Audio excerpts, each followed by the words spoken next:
Hi ಸ್ನೇಹಿತರೆ, welcome to our channel Mithun Raj ಅಡಿಗೆ ಮನೆ. ಇವತ್ತಿನ ವಿಡಿಯೋದಲ್ಲಿ ಸ್ಪೆಷಲ್ ಆಗಿ ನಾನು ಬೀನ್ಸ್ ಇಂದ ತುಂಬಾನೇ ಸಿಂಪಲ್ ಆಗಿರುವಂತ ಪಲ್ಯನ ಮಾಡಿ ತೋರಿಸ್ತಾ ಇದ್ದೀನಿ. ಬೀನ್ಸ್ ಇಂದ ಯಾವಾಗ್ಲೂ ಒಂದೇ ರೀತಿಯ ಪಲ್ಯ ಅಥವಾ ಫ್ರೈ ತಿಂತಾನೆ ಇರ್ತೀವಿ.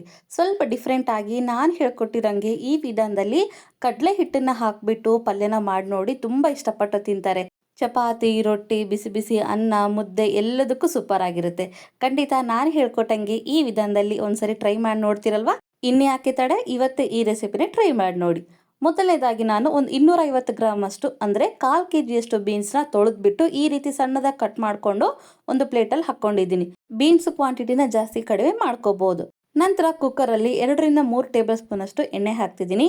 ಎಣ್ಣೆ ಬಿಸಿ ಆದಮೇಲೆ ಅರ್ಧ ಟೀ ಸ್ಪೂನ್ ಅಷ್ಟು ಸಾಸಿವೆ, ಅರ್ಧ ಟೀ ಸ್ಪೂನ್ ಅಷ್ಟು ಜೀರಿಗೆ ಹಾಕ್ತಾ ಇದ್ದೀನಿ. ನಂತರ ಅರ್ಧ ಟೀ ಸ್ಪೂನ್ ಅಷ್ಟು ಉದ್ದಿನಬೇಳೆ ಹಾಕ್ತಾ ಇದ್ದೀನಿ. ಕಡಲೆಬೇಳೆ ಇದ್ದರೆ ಅದನ್ನು ಕೂಡ ಹಾಕ್ಕೊಳ್ಳಿ, ನನ್ನ ಹತ್ರ ಇದ್ದಿಲ್ಲ ಹಾಕಿಲ್ಲ.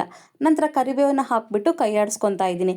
ಕೈ ಆಡಿಸ್ಕೊಂಡಿದ್ಮೇಲೆ 2 ಹಸಿಮೆಣಸಿನಕಾಯಿನ ಈ ರೀತಿ ಸೀಳುಬಿಟ್ಟು ಹಾಕ್ಕೊಳ್ತಾ ಇದ್ದೀನಿ. ನಂತರ ಒಂದು ಮೀಡಿಯಂ ಸೈಜ್ ಆಗಿರುವಂಥ ಈರುಳ್ಳಿನ ಸಣ್ಣದಾಗಿ ಕಟ್ ಮಾಡಿಕೊಂಡು ಹಾಕ್ಕೊಳ್ಳಿ. ಬಣ್ಣ ಚೇಂಜ್ ಆಗಬೇಕು, ಅಲ್ಲಿವರೆಗೂ ಫ್ರೈ ಮಾಡ್ಕೋಬೇಕು. ಅಣ್ಣ, ನಿಮ್ಮೆಲ್ಲರ ಹತ್ರ ಒಂದು ರಿಕ್ವೆಸ್ಟ್, ನನ್ನ ಚಾನಲ್ನ ಮೊದಲನೇ ಬಾರಿ ನೋಡ್ತಾ ಇದ್ರೆ ಪ್ಲೀಸ್ ಎಲ್ಲ ದಯವಿಟ್ಟು ಸಬ್ಸ್ಕ್ರೈಬ್ ಮಾಡ್ಕೊಳ್ಳಿ. ಪಕ್ಕದಲ್ಲಿರುವಂಥ ಬೆಲ್ ಬಟನ್ನ ಕ್ಲಿಕ್ ಮಾಡಿದರೆ ನಾನು ಯಾವಾಗ ವೀಡಿಯೋಸ್ ಹಾಕಿದ ನೋಟಿಫಿಕೇಶನ್ ಬರುತ್ತೆ. ಈರುಳ್ಳಿ ಇಷ್ಟರ ಮಟ್ಟಿಗೆ ಸ್ವಲ್ಪ ಗೋಲ್ಡನ್ ಕಲರ್ ಬರೋವರೆಗೂ ಫ್ರೈ ಮಾಡ್ಕೊಂಡಿದ್ಮೇಲೆ ಗ್ಯಾಸನ್ನ ಮೀಡಿಯಂ ಫ್ಲೇಮಲ್ಲಿ ಇಟ್ಕೊಂಡು ಕಟ್ ಮಾಡ್ಕೊಂಡಿರುವಂಥ ಬೀನ್ಸನ್ನು ಹಾಕ್ತಾ ಇದ್ದೀನಿ.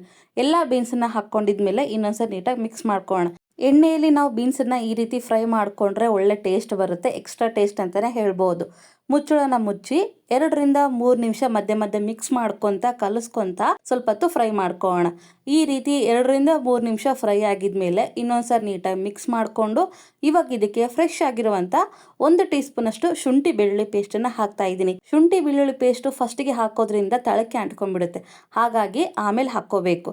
ಹಸಿ ವಾಸನೆ ಹೋಗೋವರೆಗೂ ಫ್ರೈ ಮಾಡ್ಕೊಂಡಿದ್ಮೇಲೆ ಇವಾಗ ಇದಕ್ಕೆ 1/4 ಟೀ ಸ್ಪೂನ್ ಅಷ್ಟು ಅರಿಶಿನ ಪುಡಿ, ಖಾರಕ್ಕೆ ತಕ್ಕಂಗೆ ಖಾರದ ಪುಡಿ ಹಾಕ್ಕೊಳ್ಳಿ. 2 ಟೀ ಸ್ಪೂನ್ ಅಷ್ಟು ಖಾರದ ಪುಡಿ ಹಾಕ್ಕೊತಾ ಇದ್ದೀನಿ. 1 ಟೀ ಸ್ಪೂನ್ ಅಷ್ಟು ಗರಂ ಮಸಾಲಾನ ಹಾಕ್ಕೊಂಡು, ಅರ್ಧ ಟೀ ಸ್ಪೂನ್ ಅಷ್ಟು ಧನಿಯಾ ಪೌಡರ್ನ ಹಾಕ್ಕೊಂಡು, 2 ಟೀ ಸ್ಪೂನ್ ಅಷ್ಟು ಕೊಬ್ಬರಿ ಪುಡಿ ಹಾಕ್ತಾ ಇದ್ದೀನಿ. ನಂತರ 2 ಟೇಬಲ್ ಸ್ಪೂನ್ ಅಷ್ಟು ಕಡಲೆ ಹಿಟ್ಟನ್ನ ಹಾಕ್ತಾ ಇದ್ದೀನಿ. ಕಡಲೆ ಹಿಟ್ಟನ್ನ ಹಾಕೋದ್ರಿಂದ ಗ್ರೇವಿ ಥಿಕ್ನೆಸ್ ಆಗಿ ಬರುತ್ತೆ, ರುಚಿಯಾಗಿ ಕೂಡ ಬರುತ್ತೆ. ಎಲ್ಲ ಮಸಾಲಾನ ಹಾಕ್ಕೊಂಡಿದ್ಮೇಲೆ ಗ್ಯಾಸನ್ನ ಲೋ ಫ್ಲೇಮಲ್ಲಿ ಇಟ್ಕೊಂಡು ಸ್ವಲ್ಪ ಹಸಿ ವಾಸನೆ ಹೋಗೋವರೆಗೂ ಫ್ರೈ ಮಾಡ್ಕೊಳ್ಳೋಣ. ಎಲ್ಲನೂ ಮಿಕ್ಸ್ ಮಾಡ್ಕೊಂಡಿದ್ಮೇಲೆ ಇದಕ್ಕೆ ಒಂದು ಸಣ್ಣ ಟೊಮೊಟೊನ ಕಟ್ ಮಾಡಿ ಹಾಕ್ತಾ ಇದ್ದೀನಿ. ಟೊಮೊಟೊ ಲಾಸ್ಟಲ್ಲಿ ಹಾಕೋದ್ರಿಂದ ಸಾಫ್ಟ್ ಆಗೋದಿಲ್ಲ, ಚೆನ್ನಾಗಿರುತ್ತೆ. ಫಸ್ಟಿಗೆ ಹಾಕ್ಕೊಂಡ್ಬಿಟ್ರೆ ತುಂಬ ಸಾಫ್ಟ್ ಆಗಿಬಿಡುತ್ತೆ. ಇವಾಗ ಮುಚ್ಚಳನ ಮುಚ್ಚಿ 1-2 ನಿಮಿಷ ಹಸಿ ವಾಸನೆ ಹೋಗೋವರೆಗೂ ಮತ್ತು ಟೊಮೊಟೊ ಮೆತ್ತಗಾಗೋವರೆಗೂ ಫ್ರೈ ಮಾಡ್ಕೋಬೇಕು. 2 ನಿಮಿಷ ಆದಮೇಲೆ ಮುಚ್ಚಳನ ಓಪನ್ ಮಾಡಿ ಇನ್ನೊಂದ್ಸರಿ ನೀಟಾಗಿ ಮಿಕ್ಸ್ ಮಾಡಿಕೊಂಡು ಕನ್ಸಿಸ್ಟೆನ್ಸಿಗೆ ತಕ್ಕಂಗೆ ನೀರನ್ನು ಹಾಕ್ಕೊಳ್ಳಿ. ನಾನಿಲ್ಲಿ ಸೆಮಿ ಗ್ರೇವಿ ಥರ ಮಾಡ್ತಾ ಇದ್ದೀನಿ, ಸಾಂಬಾರು ಥರನೂ ಮಾಡ್ತಾ ಇಲ್ಲ, ಹಾಗಂತ ಜಾಸ್ತಿ ಗಟ್ಟಿಯಾಗಿ ಕೂಡ ಮಾಡ್ತಿಲ್ಲ. ಸೆಮಿ ಗ್ರೇವಿ ಥರ ಮಾಡ್ಕೊಳ್ತಾ ಇದ್ದೀನಿ. ಬೀನ್ಸ್ ಪಲ್ಯ ಯಾಕೋ ಗಟ್ಟಿ ಆಯಿತು ಅನ್ನಿಸ್ತು, ಹಾಗಾಗಿ ಸ್ವಲ್ಪ ನೀರನ್ನು ಹಾಕ್ಕೊಂಡು ರುಚಿಗೆ ತಕ್ಕಷ್ಟು ಉಪ್ಪನ್ನ ಹಾಕ್ಕೊಂಡು ನೀಟಾಗಿ ಮಿಕ್ಸ್ ಮಾಡ್ಕೋಣ. ಕನ್ಸಿಸ್ಟೆನ್ಸಿ ನೋಡಿ ಇಷ್ಟೇ ಇರಲಿ, ಇದಕ್ಕಿಂತ ನೀರಾಗಿ ಮಾಡ್ಕೊಳ್ಳೋಕ್ಕೆ ಹೋಗಬೇಡಿ. ನಿಮಗೆ ಸ್ವಲ್ಪ ಚಪಾತಿಗೆ ಮತ್ತು ಮುದ್ದೆಗೆ ಸಾಂಬಾರು ಥರ ಬೇಕು ಅಂದರೆ ಓಕೆ, ಪರವಾಗಿಲ್ಲ, ಸಾಂಬಾರು ಥರ ಮಾಡ್ಕೊಳ್ಳಿ, ಚೆನ್ನಾಗಿರುತ್ತೆ. ಎಲ್ಲನೂ ನೀಟಾಗಿ ಮಿಕ್ಸ್ ಮಾಡ್ಕೊಂಡಿದ್ಮೇಲೆ ಕುಕ್ಕರ್ ಮುಚ್ಚಳನ ಮುಚ್ಚಿ ಐ ಫ್ಲೇಮಲ್ಲೇ 1-2 ವಿಸಿಲ್ ಕೂಗಿಸ್ಕೊತೀನಿ. ಈ ಬೀನ್ಸ್ ಪಲ್ಯಗೆ ಕಡಲೆ ಹಿಟ್ಟನ್ನು ಹಾಕಿ ಮಾಡೋದ್ರಿಂದ ಗ್ರೇವಿ ತುಂಬ ತಿಕ್ಕಾಗಿ ಬರುತ್ತೆ, ನೀರು ಥರ ಅನಿಸೋದಿಲ್ಲ. ಚಪಾತಿ, ಮುದ್ದೆ, ಅನ್ನಕ್ಕೂ ಕೂಡ ಸಾಂಬಾರು ಥರ ತುಂಬ ಚೆನ್ನಾಗಿರುತ್ತೆ, ರುಚಿಯಾಗಿ ಕೂಡ ಇರುತ್ತೆ.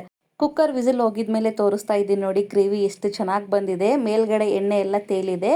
ಒಂದ್ಸರಿ ನಾನು ಹೇಳ್ಕೊಟ್ಟಂಗೆ ಬೀನ್ಸ್ಗೆ ಕಡಲೆ ಹಿಟ್ಟನ್ನು ಹಾಕಿ ಈ ರೀತಿ ಪಲ್ಯ ಮಾಡ್ಕೊಳ್ಳಿ. ನಿಜವಾಗ್ಲೂ ಹೇಳ್ತಿದ್ದೀನಿ, ನಾರ್ಮಲ್ ಆಗಿ ನಾವು ಬೀನ್ಸಿಗೆ ಉಪ್ಪು ಖಾರ ಹಾಕ್ಕೊಂಡು ಫ್ರೈ ಮಾಡ್ತಿರಲ್ವಾ, ಅದನ್ನ ಮರ್ತೇ ಹೋಗ್ತಾರೆ, ಇದು ಅಂತ ಗ್ಯಾರಂಟಿ. ಒಂದ್ಸರಿ ನಾನು ಹೇಳ್ಕೊಟ್ಟಂಗೆ ಈ ವಿಧಾನದಲ್ಲಿ ಬೀನ್ಸ್ ಪಲ್ಯನ ಟ್ರೈ ಮಾಡಿ ನೋಡಿ, ನಿಮಗೂ ಮತ್ತು ನಿಮ್ಮ ಮನೆಯವ್ರಿಗೆಲ್ಲರಿಗೂ ಇಷ್ಟ ಆಗೋದಂತ ಗ್ಯಾರಂಟಿ. ಈ ರೆಸಿಪಿ, ಈ ವಿಡಿಯೋ ನಿಮಗೆ ಇಷ್ಟ ಆದರೆ ನನ್ನ ಚಾನಲ್ನ like, share, comment and subscribe ಮಾಡ್ಕೊಳ್ಳೋದನ್ನ ಮಾತ್ರ ಮರಿಬೇಡೋಕಿನ. ಮುಂದಿನ ವಿಡಿಯೋದಲ್ಲಿ ಮತ್ತೆ ಸಿಗ್ತೀನಿ, ಅಲ್ಲಿವರೆಗೂ ಟೇಕ್ ಕೇರ್, ಬಾಯ್.